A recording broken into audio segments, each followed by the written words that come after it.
Recording. Yes. Okay, we're here. Hello, everybody. Hello. I'm Jen, and this is Carolina. And am I saying that right? I meant to ask that before. Okay, yes, thank Carolina. you. We're here today to talk about parenting as a HSP and parenting HSP children, because I feel like it's a kind of two-pronged situation. But before we get started, I just want to do a bit of an intro as to who we are while we're here. So I'm coming to you live from the beachside town of Exmouth, Western Australia, in my caravan, because for the last 7 months, my fiance and I have been traveling around Western Australia and basically living and working on the road, which is really exciting. And I think a lot of HSPs have told me they'd love to do it. So that's why I like sharing that, because I feel like it is relevant to our audience.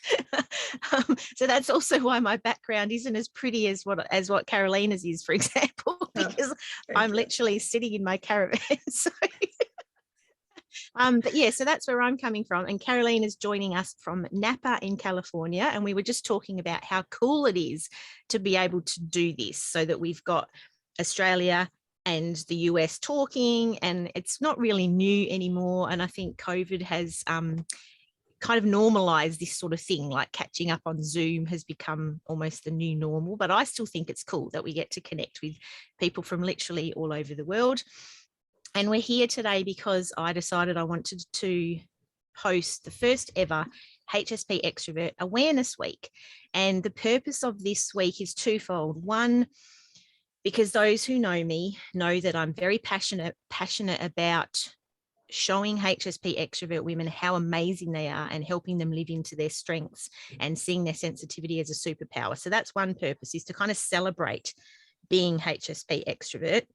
And the second purpose is to help raise awareness and to help educate our loved ones, because a lot of the time, well, most HSPs live in a world where we're not understood. So I thought, well, who better to educate our loved ones than us?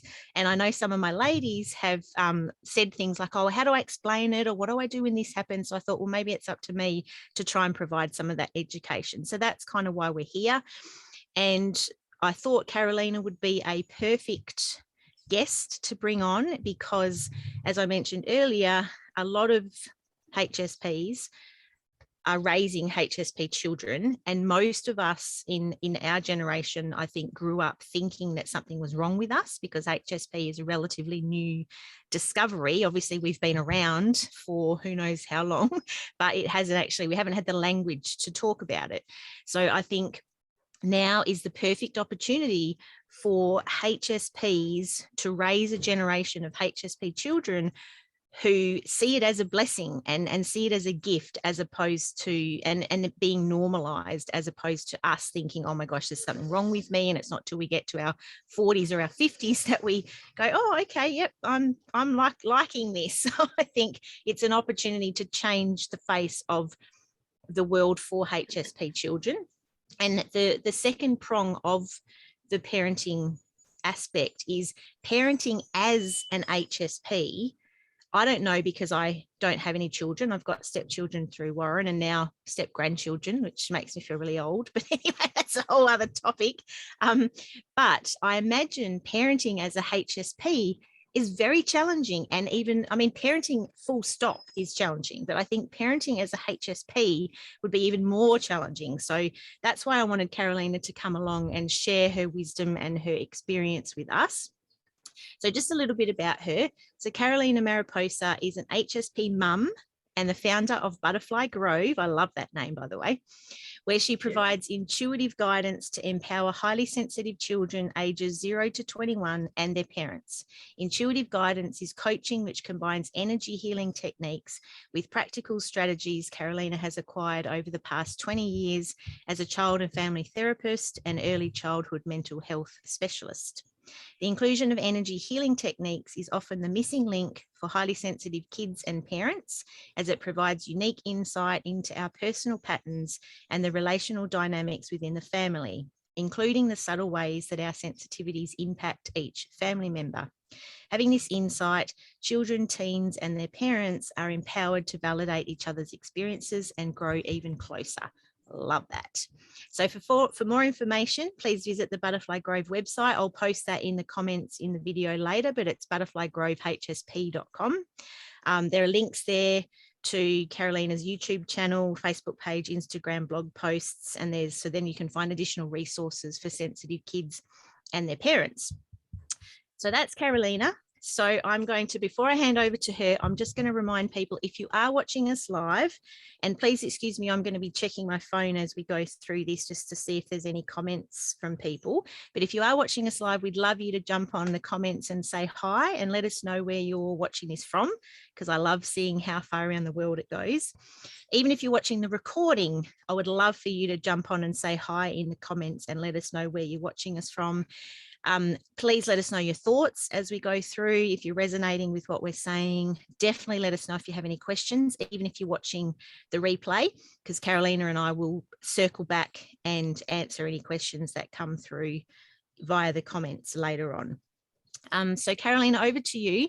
If you would like to share with us kind of your story, like when did you find out you were HSP? How did you kind of get into what you're doing now? Okay, yeah, I'd love to. So thank you again for having me. I'm so excited to do this. And my journey as an HSP actually started alongside my intuitive training. So I went through a medical intuitive training program. I started in 1999, so over 20 years ago. And my teacher, Francesca McCartney, talked a lot about sensitive people in our training, and she recommended Dr. Aaron's book. So at that point, I knew I was sensitive, but I didn't know that it was a thing. I didn't know that it was defined and that there was research about it. And I didn't actually read the book right away because I was so kind of submerged in the experience of the training. But when I decided to go to graduate school to become a therapist, that's when I read the book. I started to do that, I think 3 or 4 years after my intuitive training. And then I had even more light bulbs than I'd had during my intuitive training. So what I love about the fact that I learned about it in my intuitive training is that it really normalized sensitivity, and it gave me really concrete tools to both understand it and work with it, because I heard your story the other day about the light around, the protection light that you put around yourself. And tools like that are abundant when you're studying medical intuition or energy healing. And so I had so many ways to understand my sensitivity, to be able to perceive energy that was coming in and send it out if it wasn't helpful for me. And I think a lot of people who are intuitive, they're getting, highly sensitive people get a lot of information anyway. And then if you're intuitive in any way, you're perceiving energy, whether you're clairvoyant or you're empathic, or you hear people's thoughts, or however you're intuitive, it's just another layer on the HSP spectrum.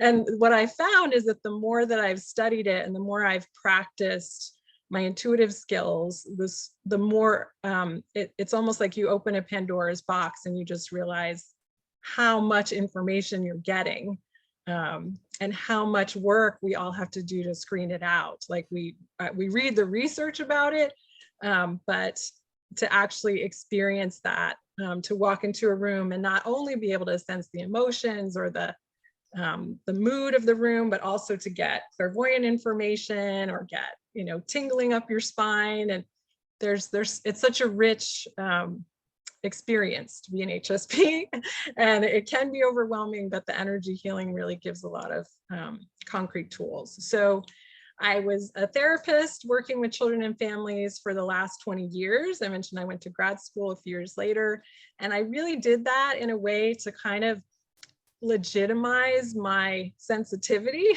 And that may sound weird, but I felt like just being an intuitive at that time wasn't quite legit enough for the real world. I imagine it would have been very woo-woo, I imagine, because it still is a little bit, but back then it would have been even more so. Yeah, definitely.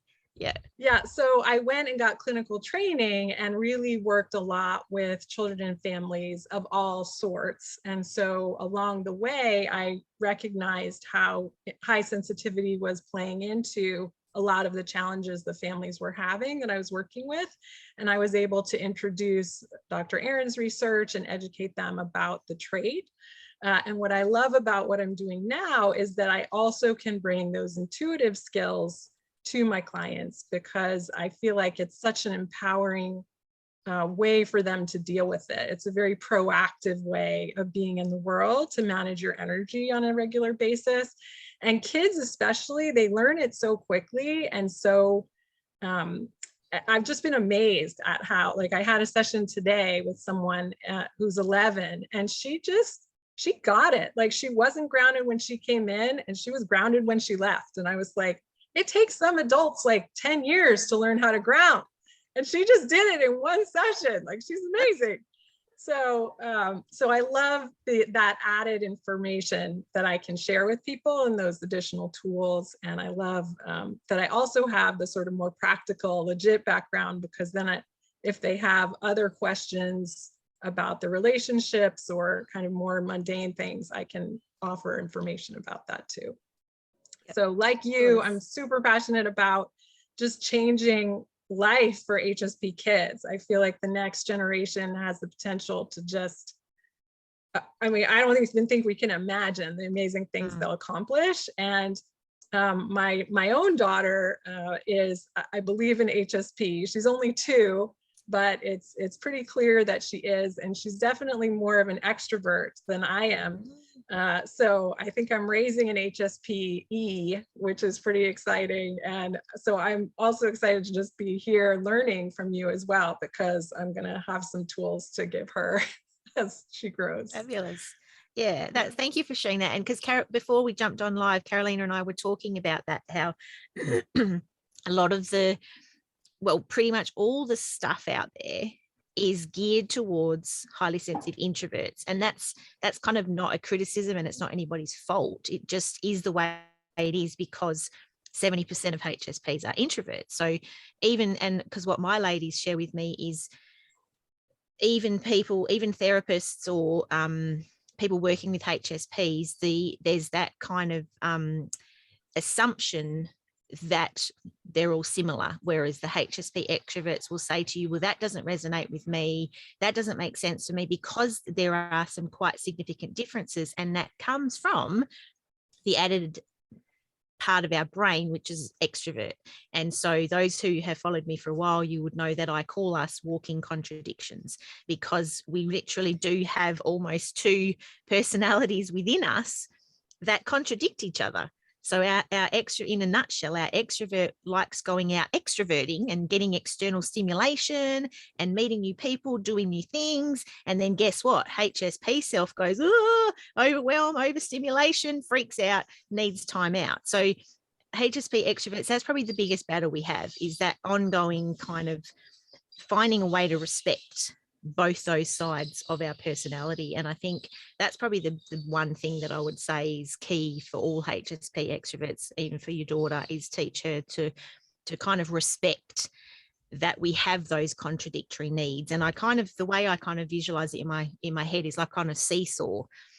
So one side is our extrovert side and the other side is our HSP side. And if one of them gets too high, it needs to kind of come back down to balance. And then the other one might go up too high. And so it's about trying to find that balance, which isn't a destination. It's not somewhere that you can kind of get to and you're like, right, I'm done. I found the balance. It's an ongoing battle. And I think that's probably the one thing that I would share with all HSP introverts in terms of how to understand HSP extroverts better. That's probably the key difference I would suggest. So yeah, I love that the universe connected us, because hopefully my stuff can help with your daughter. So cool. Thank you. So just before we go into some of the topics that I wanted Carolina to talk about, I thought I'd just share my story in terms of where this idea from, where me wanting to talk about parenting came from. So most of us know that there's a thing called vantage sensitivity with HSPs. So we are more affected by both positive and negative experiences than non-HSPs. So unfortunately, what that means is HSPs who grow up with a less than ideal childhood end up more damaged than a non-HSP growing up with the exact same circumstances. But on the plus side, and I always make sure I add this bit in, on the plus side, we can also benefit much quicker, and interventions are much more effective on us because of that vantage sensitivity. So if you do grow up in a less than ideal childhood, then there's lots you can do to overcome the challenges that go with that. And it's what I call becoming an evolved HSP. So that's living into your strengths. So that's just something. And so knowing that, that's why I think this topic is so powerful, because we do literally have the opportunity to change the world for HSP children. So I was very, very lucky growing up in that I had fabulous parents. My dad's a psychologist. My mum gave up her career to raise us, which I thought was such a beautiful thing that she did. She was HSP extrovert, I'm pretty sure, as well. She's no longer with us, sadly, so I haven't been able to have these conversations with her. She died quite young, but that's a whole nother story. So I was very, very blessed, and I had a very blessed childhood. But even that, I still had challenges. And I think it came from just because Elaine Aron talks about the challenges that we have as HSPs. It's not because of us, it's because we're growing up in a world that is not set up for sensitives. It's set up for busy, crazy, everybody's overwhelmed, everybody's trying to do too much. So the world is just not set up for us. So that's why we have these challenges. If the world changed, we potentially wouldn't have these challenges, and other people might have challenges instead. So I think that's an interesting way to look at it. So because I think that helps ensure that we don't think it's us. So yeah, I was very blessed growing up. But if the thing that I think would have really shifted things is the gift of mum and dad knowing about HSP and how to help raise a HSP child. I think that would have been the icing on the cake, because as I said, I was very, very lucky, and I do feel very grateful that I was born to the parents that I was born to, but I still had the issues growing up. I still knew that there was something wrong with me. I still was very affected by the usual bitchiness at high school and the bullying and things like that. So that's why I think this topic is so important, because it's relevant for all HSP children, whether they're growing up in non-ideal childhoods, ideal childhoods. Obviously, probably the only parents who are going to be listening to this are the ones who want to create an ideal childhood. So I don't know how we get to the other ones, but that's a topic for another day. So yeah, that's my story, and that's why I thought this topic was so important, because I think it's relevant for everybody. So Carolina, if you can share with us what in your experience do you think are some of the biggest challenges for HSP parents? Mm-hmm. Great question. So I think the number one biggest challenge is not enough downtime, especially if you have more than one kid. I know that I just have one and I struggle to find enough downtime. I actually have made a point of waking up an hour and a half before my daughter so that I can have my alone time each day, even though sometimes it means I'm a little tired. So I think, and I remember one mom who I worked with, she had a fairly new baby and just said, it's just so incessant. Like, does that make me a bad person? It's just, I never get a break. Even when she's asleep, there's something to do and there's things to think about. And so I think that's the number one in my experience. And I think another challenge that all parents face, but that HSPs, I think, struggle with more just because of our nature, is when there's not a goodness of fit in the temperaments between us and our children.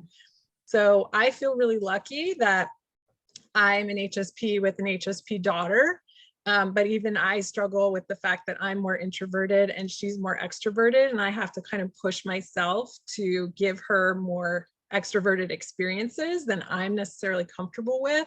So I think it's that, but there are some people who are huge mismatch. You know, they're an HSP kid and they're not an HSP parent, so they just don't really get it at all.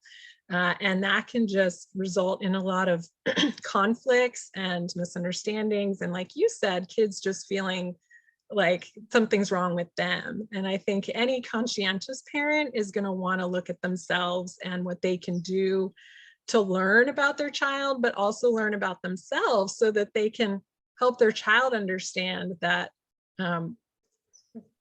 that everyone has a process, right? Like I know with my daughter, when I take her out and we do a bunch of activities, I have to tell her, even though she's 2, like, I need you to go spend time with your dad right now so that mama can just have a half hour just to decompress, because that was a lot for me, where she's just jazzed and wants to keep talking to people. So it's knowing yourself is really important, I think, in addressing those, but that is one of the hardest things, is when there's not that goodness of fit, and it results in misunderstandings or conflicts. Definitely. And I imagine, because I'm just trying to think of some of the combos. So I imagine, yeah, for you, it would be super exhausting because you've got the HSP in common, which helps. But Yes. because she's the extrovert, then that adds to that exhaustion and that overstimulation factor. I imagine probably one of the worst combos would be a HS introvert parent with a non-HSP extrovert child. I imagine that would be very, very difficult. Would you agree with that? I would totally agree. Yeah. And I think because HSP parents are so conscientious, we're going to beat ourselves up more than we're going to make our kids suffer for that difference. But it still is really hard and it's really painful, and can result in those conflicts. And a lot of, like, one of the gifts of being an HSP parent is that you can really attune to who your child is, because we're so used to paying attention to every little thing that everybody does. And so we're going to know our kids really well. And then we're going to have to stretch sometimes when there's that mismatch, to really give them what they need. But yeah, I worked with some parent. I worked in the foster care system for a while, with foster and adoptive kids as a therapist. But what I saw there was that mismatch happened a lot, where you'd have a foster parent who just, had a kid for a short amount of time. And the foster parent was, possibly one way very strongly. And the child just had so many other needs that they didn't understand and couldn't meet. So a lot of my job then was also just education. Like, well, your foster child needs this because of this experience, and naturally they seem sensitive, or, I try to get to know the child and then be their voice or their advocate with that parent.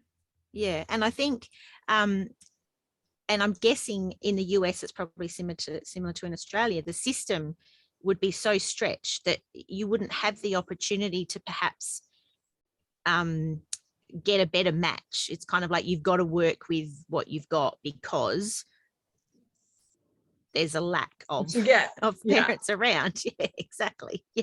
Yeah. I just want to say, so we've got Veronique. Hello. Veronique's joined us from, pretty sure she's in Massachusetts. And Veronique my home state. Oh, there you go. I grew up in Massachusetts. So hi, Veronique. So Veronique is, she's one of the ones who inspired me to invite you on, actually. Oh, great. Because Veronique, correct me if I'm wrong, but I think your, at least one of your kids is HSP. So Veronique is very new to discovering she's a HSP extrovert. Okay. And so she's obviously, and she's a conscientious parent, as most HSPs would be. So she's looking, and Veronique, I noticed your comment, you haven't missed any advice yet. We've kind of just been talking about the biggest challenges for HSP parents. So she said her HSP introvert daughter is just turning 15. So just based on what you said, I just wanted to come back to that, because I think the key in what you've just said about being a good parent as a HSP or of a HSP child is, it sounds like self-awareness. And because this is something that keeps coming up recently. And I think self-awareness, I was talking about it in Connection Corner the other day, my group coaching membership. I think that's kind of probably that, if I had to say there was a number one skill that you could foster and develop in terms of improving your life? I would say it was self-awareness, and we were talking about that in Connection Corner.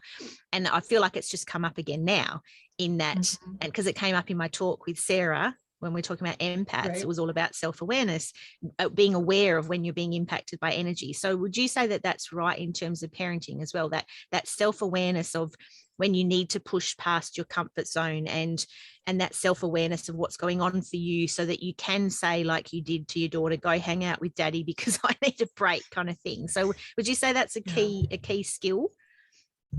Absolutely. And I think what it extends into, which is really important, especially when you have younger kids, but really all ages, is the ability to not only notice what's going on with you, but regulate yourself emotionally. And I see 9 times out of 10, the conflicts that families are having with each other are because the parents get really amped up in response to their kid getting amped up, or they get upset because their kid's upset, or their kid is anxious, and so the parent's anxious, and they're just feeding on each other versus being able to regulate their own emotions and model that for their child. So it is why I like working with a whole family, because I feel like some people, not usually HSPs, but some people will bring their kid to a service like mine and say, we'll just fix them. But usually what is more helpful is if the parent learns the skills at the same time, or at least, around the same time as their child does. And then they're able to have increased self-awareness and increased ability to regulate their own emotions and notice when they're escalating a situation, because kids really look to us to regulate ourselves, that they can't really regulate yet because they don't have those skills. So they expect us to do it for them in a way, and then they're able to learn how to do it for themselves. So it's a modeling thing, isn't it? If we're not doing it, then they can't learn it. Right. Yeah. And I don't know if any of your listeners have heard about Polyvagal Theory, and the idea that our nervous systems kind of co-regulate with each other, so that it really translates well to any kind of coaching or therapy, because the idea is that the coach is kind of the regulating force for the parent, who's then the regulating force for the child. And everybody, you need to have someone in the room who's able to be calm and regulated in order for their own nervous system that's jacked up to come down to a more settled state. So very important stuff. And I think that's key for, I think, all human beings, that self-regulation you're talking about, because this ties into something that I'm very passionate about, and I'm going to talk about it in one of the other sessions, is people out there who are hypersensitive. Essentially, they haven't learned to manage their emotions, using the term HSP to kind of as an excuse for their behavior. And it's something that I'm not going to get started on, because I get up on my soapbox and I could go on forever. I get that. I've seen that too. Yeah. So it's something that I'm trying to change. And I think what you said about self-regulation is so relevant, because the self-awareness comes first, because if we're not aware, then we can't regulate. So I think that's why I kind of highlighted that. I think that's the key skill for all human beings, but in particular HSPs, is having that self-awareness, because once you're aware, then you can do something about it. So that's where the self-regulation of the emotions comes in, and your nervous system, as you were talking about. And I think that is really, really key to becoming an evolved HSP, because that is what takes you out of that, I'm a HSP and I can't help it kind of thing. It takes you out of that. It gives you your power back, so that you can actually change your experience of life. You can stop dumping your HSP stuff on other people, because that does happen in what I call unevolved HSPs. Like, oh, well, I'm just like that, you just have to put up with it. I'm like, well, not quite. So I think I just wanted to highlight that point, that self-regulation, I think, is so key, definitely when you're a parent, but even just for HSPs in everyday life. Every human, I think, needs to learn it, but HSPs in particular, because our nervous systems and our emotions tend to run us a lot of the time. So yeah, thank you for bringing that up.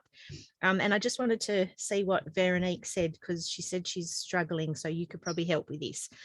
Okay. So she says, I'm struggling with, so this is the HSP introvert daughter who's just turning 15. Veronique is struggling with how much of her introversion is typical teen rejecting time with parents, how much is her coping with the recent divorce, and how much is just her introversion and her HSP. So are you able to speak to that? I'll try. Yeah, not knowing all the specifics, but I think definitely what I look for is how, if there's negative impacts across their day-to-day life. So if they're withdrawing not only from mom and dad, but also from all their friends, if they're looking more depressed or they're just acting more irritable or emotionally reactive, that's a sign that you need some help usually, versus just being a kind of typical moody teenager. It sounds like there's some significant stressors with the divorce that would certainly cause her to want to withdraw to some extent, just to manage her own process and her own emotions, because with an introvert, that's what you do. You kind of sort it out on your own. But I tend to encourage even introverted families or introverted kids to try to at least communicate their process to somebody, so that there's clear communication. Because a lot of times some HSP introvert kids have it pretty well together. They're going through their process. They're functioning pretty well at school. They're maybe talking to some of their close friends or another relative besides mom or dad. And so they're coping okay. But they still, because they've withdrawn from their primary relationships, their mom and their dad, or their, whoever's in the couple that's separating, the parent's going to be worried if they don't know what's going on. That's kind of always the case, especially a conscientious HSP parent. So it's helpful to, for the parent to inquire, like, well, how is your process going? Are you feeling overwhelmed by everything? Are you feeling like you need some help, or do you feel like you've got it?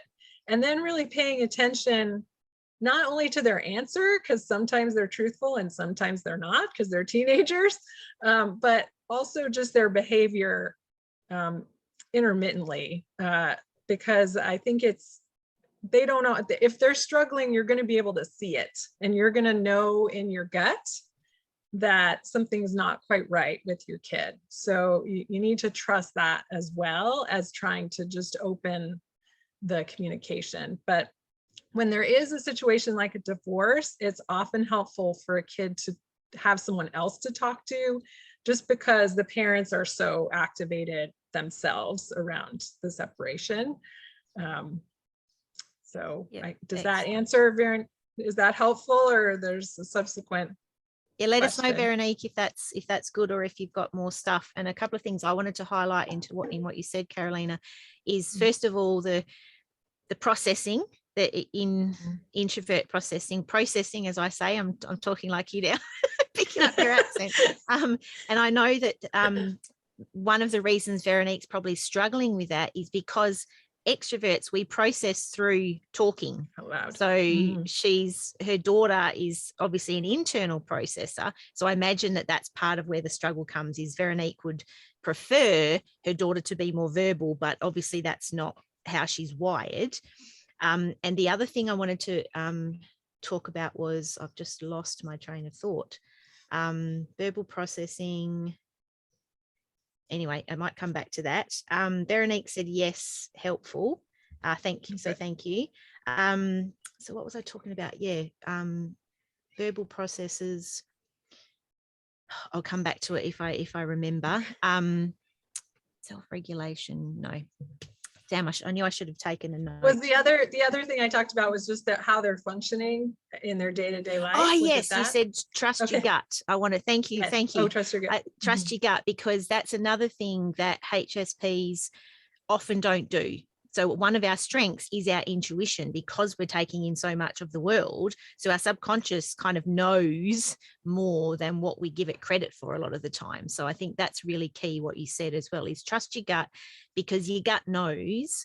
And one of the things that my Connection Corner ladies have kind of been saying is, well, how do you tell the difference between your intuition and worry or being triggered, or that sort of stuff? So, and one of the things that we talked about is our intuition is kind of that quiet little sense, whereas a trigger or worry is much louder. So that's, if that helps anybody who is trying to get in touch with their intuition. So I think that's really key, is trust your gut. If you think that something is up, then you're probably right, because you're a HSP, but just be mindful that it's not just worry or overthinking that's kind of come into play.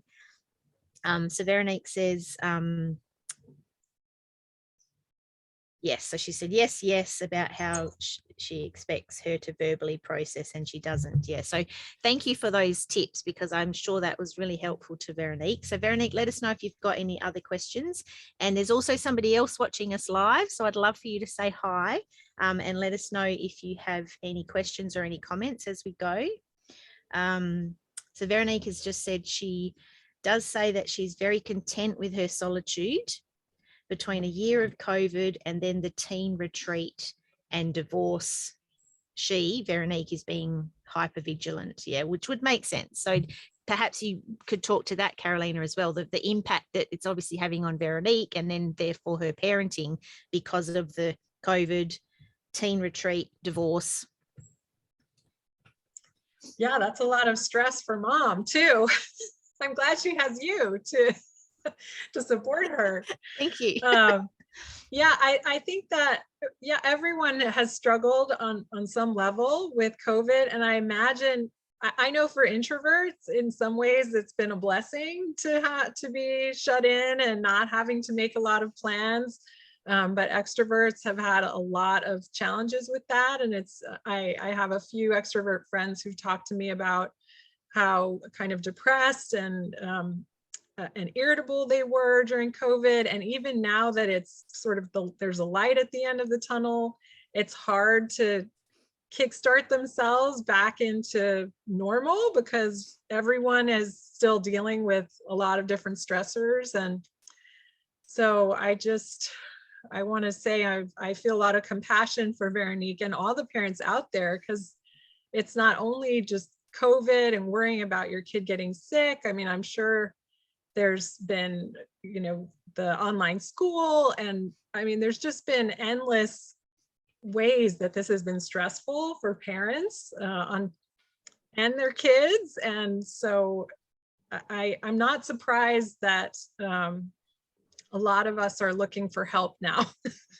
Even as it's like the light is shining, people are still feeling like they're struggling and don't have all the answers. So I think perhaps the light shining is almost highlighting, okay, now we want to do something about it. Because I think while we're kind of still in it, we're in the muck, we're in the depths of it, we can't necessarily see the light at the end of the tunnel. It's almost just like a survival instinct kicking in. We've just got to get through.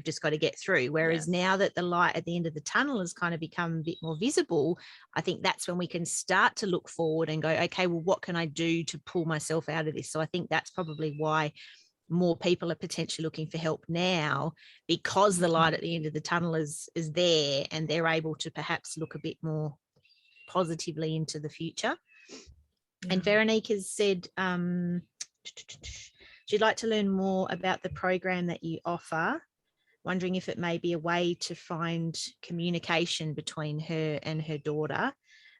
She said her daughter's spoken with a therapist with Zoom, but I would like to learn how to better communicate and understand and relate to her. So is that something your program would assist with? Absolutely. Yes. Yeah. The beauty of what I'm doing now, running my own business versus I worked with a government agency doing mental health services before, is that I can pretty much tailor it to whatever people want and need. So I do have packages that are specific numbers of sessions for different things. But even if that feels like it's not quite right for a parent, I can talk with them about a different number of sessions, or, you know, what specific goals they're looking for, and kind of get a sense of the challenges, and give my estimate of how long it would take or how many sessions it would take. So, and I really like a combination of working with the youth alone and the parent alone, and then working with them together. I feel like that's really helpful for each to have their own space and kind of ways to process, and then also coming together in some of the sessions to learn the skills and practice them with each other. Because our closest relationships are the ones that trigger us the most, and where everything sort of comes up. And so it's the best place to practice. You know, she may be having stuff come up with friends or other people, but if it's with her mom, it's going to be that much more transformative, I think, for her to be able to practice and the skills, and also learn, you know, new communication tools to really connect more. Because that's what we all want, is to connect more with our kids. We want them to know how much we love them. We want them to know how important they are and how amazing they are. So yeah, I encourage her to get in touch with me on my website. Okay, sounds good. Awesome. Thank you. Because she just said her son, so the older brother, is very open and communicative. So it's the contrast between the two that I think is also adding to Veronique's perhaps angst, is that it's just so different between them. So yeah, Veronique, get in touch with Carolina. And we've got a special offer at the end of today's talk, which I'll talk about at the end. So stay tuned for that. And so I'm going to get on to the next topic, but those that are watching us live or on the recording, please feel free to keep commenting, keep asking questions, and I'll just keep checking them. But the next thing I wanted Carolina to touch on is, do you have any tips to tell if your child is HSP? Because obviously they get to a certain age and they could potentially do the test, the online test, which, as we know, still isn't like totally accurate. Like Dr. Aaron herself says that the DOES criteria are more accurate to assess yourself against, rather than even her own self-test. So I just wanted to say that that's why I did the intro, the discovery session on the DOES, because I think reading the DOES doesn't necessarily mean everybody understands the DOES criteria. So I've tried to break it down in a lot of detail for people. So obviously, yeah, kids can get to a certain point where they could use the self-tests and you can talk to them about DOES. But before that, do you have some tips as to, like, how do you tell, is my child HSP? Absolutely. Yeah, I just wrote a blog post about 0 to 3 HSPs and kind of how you can tell. So I encourage people to check that out. Cool. On Julie Bian's website. But yeah, some of the things that you typically see are, I mean, the DOES criteria is a great reference. I agree with that. And I think the way it manifests in younger children is that they are going to have more meltdowns typically than other kids. I've met so many parents who just think, oh, well, she's just 2, or she's just 4, or he's 4. And so of course they're going to have meltdowns, but they're having like 2 or 3 a day. And that actually isn't normal. It's a sign that they're very reactive to things that are happening in their lives and in their environment. And so if your child is really emotional reactive, that's one. And also if they tend to withdraw a lot, that's another. And there's kind of a continuum of emotional responses, from dissociation on one end, which can look like spacing out and just disconnecting from the environment. And then what we think of as a more typical meltdown, you know, really maybe a kid's getting aggressive or angry or throwing things. So that it's a pretty wide range of types of emotional responses. And the kids that tend to dissociate and space out on the other end, they're going to withdraw more, they're going to be internalizing more. So you want to, I mean, there's so many nuances, it's hard to kind of talk about all of them, but I'd say their tendency to approach or withdraw from new situations and different types of people is one thing you want to look at. If they tend to hold back, if they tend to observe, especially a lot of the HSP kids that I've met, they people they use the term the stink eye, like, yeah, she gives all these people the stink eye, or he, like, they just really check people out. You know, they don't just, you know, say hi, you know, they really check people out. So that's another one in kind of newer situations or with new people. And then just in terms of sensory overload, you can tell pretty quickly, generally, if a kid is overloaded in one or more of their senses, and hopefully they're able to articulate, or you're able to notice enough if it's happening when they're really young that they're showing a startle response, or you know, an upset response after a loud noise or in a really bright room. But not everybody thinks of the sensory things right away. So that's actually usually where I start. If someone comes to me and has a kid who's really reactive, I'll ask about what they observe and their different sensory sensitivities and try to do some investigation with the parent on that. So, and as they get older, the emotional reactivity is going to be more prominent, and they're hopefully also going to be able to tell you more what their experience is. And if you can go with that, the does criteria, it's really helpful to watch for, have those in your mind or have it as a reference at home, and really look at how your kid is behaving with each of those. So, and I would say, you know, the depth of processing, that's usually the stink eye or the checking things out. Or just some kids will freeze too if there's just too much going on around them. So that's a few. Awesome. Yeah, very, very helpful. Thank you. Yeah. And again, if you aren't sure, you can always reach out to Carolina and she can help you work through it.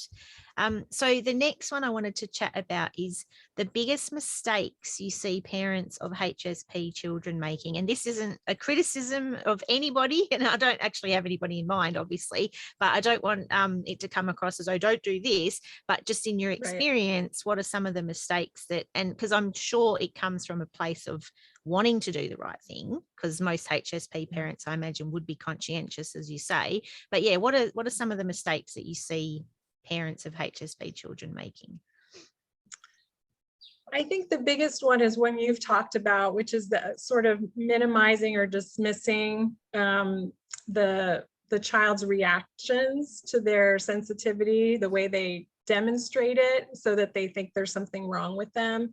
Being told you're too sensitive, or being told just, oh, get over that, or just keep going. You know, if they show some trepidation on the playground, just go, you know, rather than giving them a moment to kind of take it all in and decide how they want to proceed. And I think along with that may also be we have our own expectations of our kids. And so we have our dreams of how we hope they're going to be. And so if we have a kid who doesn't want to play with other kids when there's 20 kids on the playground, but is okay when there's just one or two, but we really, really want them to be able to go and play with those 20 kids, we're going to have to do our own work around that, managing those expectations. So I think looking at where those come from in ourselves, and because oftentimes HSP parents, if they're not tuning in accurately to their kids, or even if they're not HSP, it's often because they're not tuning into something in themselves. Like it's almost a mirror situation. So if the parent is one to dismiss their own reactions or their own emotions, or feel they're too sensitive, then they're going to be passing that on to their kids sometimes. So we keep going back to this, but that self-awareness is so important in making sure that we're not doing that kind of harm to our kids. I often, you know, I talk to my husband a lot about my own process, and just like, I want so much to have integrity with our daughter. Like, I don't want to project anything onto her. I don't want her to feel like I'm working stuff out on her. Like, I just want her to be a kid and just be who she is. And a lot of us want that, but it takes a lot of work and a lot of vigilance. Yeah. And I imagine, do you come across, this is something that's just occurred to me. I imagine because a lot of HSPs have perfectionist tendencies, and Mhm. do you come across a lot of parents who perhaps are maybe a little hard on themselves in terms of the job that they're doing, and they're perhaps doing a pretty good job in, because most HSPs are relatively self-aware and most of them are quite conscientious. So, oh, I think a bee has just come into my caravan. Saw that. Let's try not to let that come near me again. I have a tendency to get stung by bees. Warren will tell you Oh every time we no. go away. I'm not allergic, but they just, I don't know, I just end up stepping on them or something. But yeah, anyway, sorry, I got distracted. So yeah, is that a common thing you find, that they're kind of beating themselves up even though they're doing a pretty good job in comparison to perhaps the rest of the world? Absolutely. Yes. And thank you for bringing that up, because more than anything, they want to be good for their kid. You know, they want to be the best they can be for their kid. And I think sometimes it's harsh judgment on themselves. And sometimes they're just so overwhelmed that that's why they're harshly judging themselves. Like they don't give themselves any slack. So yeah, I encourage parents to be really gentle with themselves and have a lot of compassion, because we all do mean well, you know, especially HSPs, where most of us are really conscientious, good people. And sometimes it's helpful in using my intuitive skills to just look at the objective energy of a situation. So a parent might be saying, oh, this happened and this happened and this happened, and it was so awful for my kid, and the kid's energy actually looks okay. Mm-hmm. So it's a helpful tool in my work that I can say, you know, I'm actually getting that she was okay, and maybe this is more about you needing to be gentle with yourself and cut yourself some slack. So I'm able to have that perspective when it's necessary. Mm-hmm. Yeah, fabulous. Yeah, thank you. And I think the other thing to remember is that vantage sensitivity as well. So even though you don't want to harm your child in any way, if you inadvertently don't get it right, which I'm sure all parents are going to do at some point, because none of us are perfect, and to put that sort of pressure on yourself is just crazy. So remember, the vantage sensitivity is to undo any kind of inadvertent slip up or whatever is easier with a HSP child, because they're going to benefit from those positive interventions and from those positive experiences that you can add to kind of help them overcome any of those challenges. So yeah, I think that's really good advice. Be kind to yourself, which I think again is it's kind of like a universal thing for HSPs, is to remember to be kind to yourself, to have compassion, because we do put a lot of pressure on ourselves. And I imagine as a parent that's kind of magnified because there's another person involved that you're so in love with, that you want to do the best for. Yeah, so it's a lot of extra pressure, so it's important to be careful of that pressure you're putting on yourself. Yeah, and I'll just add to that, when in my early childhood mental health work, we learned that if a child is attended to appropriately, you know, if it's a good attunement match, 33% of the time they're going to develop a secure attachment. So that cuts people a lot of slack, because that's not that very much. Helpful. Yeah, that's very helpful. Yeah. So the person who's trying to get like 1 in 3 times, isn't it? If you're doing a good job in 1 in 3 times, you're doing good. Yeah, definitely. Definitely. Yeah, that's awesome. Thank you for sharing that. I'm sure that will be a very helpful tip. Remember that, HSP parents. Please remember that. 33% to get a secure attachment. Love it. All right. So a little bit on the positive side now. So what's the biggest difference you feel that a parent can make in a HSP child's life? Well, I think if they're raised in an environment that is validating and strengths-based, they're going to grow into the most amazing people on the planet. I mean, I know that all of us who work on ourselves as adults, like we're trying to undo what 20, 30 years of bad, you know, yucky stuff in our own lives. And if our kids don't have to do that, imagine the joy that they'll bring to the world and themselves and all the people they come in contact with. I just think that HSPs there's so many gifts. I mean, our intuition, our creativity, our compassion, I think we're raising this generation to be leaders, to really be the change that's needed in the world today. I mean, you talked in your other workshop about, what a mess the world is right now, and it really is. And that you can get kind of hopeless, I think, as an HSP parent and say, oh, what kind of world is my poor child growing up in? But if we're raising these confident, healthy human beings who are sensitive and attuned to other people and care about the environment, they're gonna be change that we can't even probably imagine. I mean, I can have my own dreams for my daughter and other kids that I know, but I fully believe that they're going to come up with solutions to the problems that we're having right now that we can't even probably imagine right now.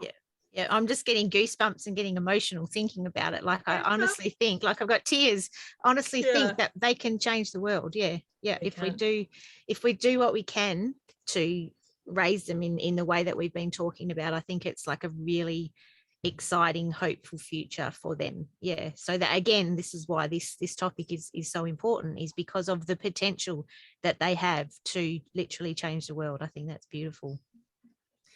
All right, I've got another question that was submitted. Okay. So I'll do that before we go into the final thing, which is your 3 tips for parents.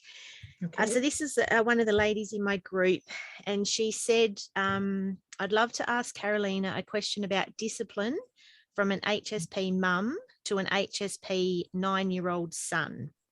I'm not naturally bossy, so when I have to repeat myself, I get quite frustrated, and my child takes this as anger, even though he waits until this point to take action. He then gets upset and apologizes to me, but by then all I feel is shame and worry that I'm creating fear in him to please me. I often feel bad about this, even though we always talk about it afterwards and hug it out. He knows he's loved. I just wish I knew how to not get so disappointed in myself and feel all this guilt. I didn't expect to be grumpy when I'm so patient with everyone else, and I hate how it feels. Thanks. P.S. I know behind this is a great fear of failure as a parent, obviously. Oh, well, it's such a beautiful, complex question. I just want to say, I can't imagine you failing, because wow, like, how lucky is your son to have someone who reflects that much on their own process? That's an amazing gift you're giving him. And I would say the only thing that, I mean, obviously being gentle with yourself is really important, like we just talked about, but sharing your process is also really important with your kid. I know, like, I can totally relate as the parent of a toddler with setting a limit and they test it and you have to set it again. That drives me crazy. I get it. So I have learned over time to say it once the first time and say it when I'm still calm, and then say, I don't want to get grumpy with you. If they start to do it again, or I'm starting to get grumpy, you know what I've asked you to do, like really holding the limit by expressing what's going on for me, and then setting the limit sooner. Because I think the one thing that we do, because we're so understanding sometimes, is we let them go on a little too long with how it is, and that frustration arises in us. I think it's Brene Brown that talks about how when we don't set boundaries, we get resentful. And I really have taken that to heart, even with my 2-year-old, that I have to set the boundary once. If she crosses it, I have to really enforce it then, so I'll say, you're going to get a timeout if you do that again. And she knows I mean business, and generally she doesn't push it, and now, unless she's really in a mood, but it takes some practice, but really getting to that place where you set the boundary so that you can stay emotionally regulated, then you won't feel so ashamed that you've gone into this whole like anger and resentment. If you're able to catch it before you get there, that's the one tip I can provide. Thank you. And I love what you said about sharing the process with them. So kind of saying, mum's getting grumpy now, we don't like it when mum's grumpy. So yeah, I love that, because that I think even in just voicing that would help you regulate yourself as well, because it's bringing it into that conscious awareness. You're talking about it. And then, yeah, I think that's really helpful. Thank you. And so the lady who asked that, I wasn't sure if she wanted me, because she did another comment saying, oh, maybe just make it a general question. So that's why I haven't mentioned her name. But if the lady who asked this has any follow-up questions based on what Carolina said in response to your question, please post them below, and Carolina, I'm sure, will be happy to circle back around and respond if there's any follow-ups. So thank you. That's very helpful advice. So before we finish up, I suppose I just wanted to ask if you have 3 tips for parents listening to this who are raising an HSP child, either for them or for the children, because it's kind of been a 2-pronged conversation. Yeah, I think I would just summarize what we've said so far, which is being gentle with yourself. That's number 1, not being too critical of yourself, because I think kids really, they see us doing that and then they're more likely to do it. So think of it as modeling, if nothing else, if it's hard for you to do.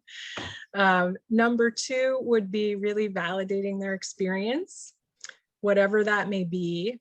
And number 3 would be communication. I think that goes a lot farther than people think. And as HSPs, we often tend to, we're kind of mind readers in a lot of ways. And so we expect that other people are too, and that sometimes that gets rid of the need for a conversation, but conversation and communication goes such a long way, no matter how young the child is. I've been sharing my process, not oversharing, but like sharing my reasons for things and my thinking behind things since my daughter was born, because I've wanted to practice it myself, to like get used to doing that all the time. And I think the more we're able to voice our own process and our own experience of the relationship and what's happening in it, the better our kids are going to be able to do that. And they're also going to not assume that the problem is with them. They're going to say, oh, mom's saying she's grumpy because she's hungry. That's just one example, but some kids will think, oh, I made mom grumpy, but in fact, I didn't eat enough at lunch and I'm grumpy when I go pick her up. And, so it's important to just keep those lines of communication open all the time, so they don't have to wonder or make assumptions that are going to be incorrect. Love it. And I just had a thought in terms of the voicing your process. Would you suggest, because I know you're a relationship therapist as well as doing parents, would you suggest that's a relevant thing for just in a relationship, whether it be siblings, partner relationship, just to share your process so that the other person understands better? Is that almost like a general tip that would help us? Absolutely. Yeah, I think it's underrated, and it's not something a lot of people have practice at, I've realized. It's the world I live in as a therapist and a coach, but a lot of people aren't used to talking about their feelings. And so the more you practice it, the easier it gets. And here comes that self-awareness again, because we can't talk about it if we're not aware of them. And I think you're right. It is something that I was quite shocked the other day. I did a guest live in somebody else's group, and I was talking about that, and I was talking about like separating yourself from your thoughts and like becoming an observer of your thoughts and how that ties in with self-awareness. And this was a totally new concept to the lady that had hosted me in her group. And I went, oh, okay, I need to talk about this more, obviously, because it is a skill that you can develop, and it's a very powerful skill. And I think that's where you can really develop your self-awareness as well, is to getting to that point. So yeah, I think that's a really good tip for everybody, not just parents of HSP. So thank you. All right, well, we've pretty much gone through our we've done over an hour already, so wow, that went fast. Flies. I reckon time flies when you're having fun. So I just want to finish up before we say goodbye and everything. I just wanted to let you know about an offer that Carolina has made for everybody. So between now and December 31st, at the end of the year, Carolina is offering a 10% discount on coaching packages for anybody who's seen this talk. So all you need to do to access this is book a discovery call, and I'm going to put the link down below. Book a discovery call and let Carolina know that you heard about her through HSP Awareness Week, and that way she'll know that the 10% discount will apply. So thank you for that, Carolina. I know Veronique will probably be getting in touch with you because it sounds like she was really, what you said was really helpful for her. But yeah, thank you so much for joining us. Thank you so much for being part of the very first HSP-E Awareness Week. And I love that you're starting to learn about us extroverts as well, because that's really exciting. And that's part of why I'm doing this. So yeah, thank you so much for joining us. Thank you. It was really an honor and a pleasure. Absolutely. Thank you so much. All right, Thank I will you. stop the live now. So anybody who's watching this, any comments, any thoughts, any questions, please put them below and we will come back and answer them later on. And if you want to get in touch with Carolina, then I'll put all the links and everything down below. So thank you for watching, and we'll see you all on the next one. All right. Stopping the live stream. I'm stopping the recording now.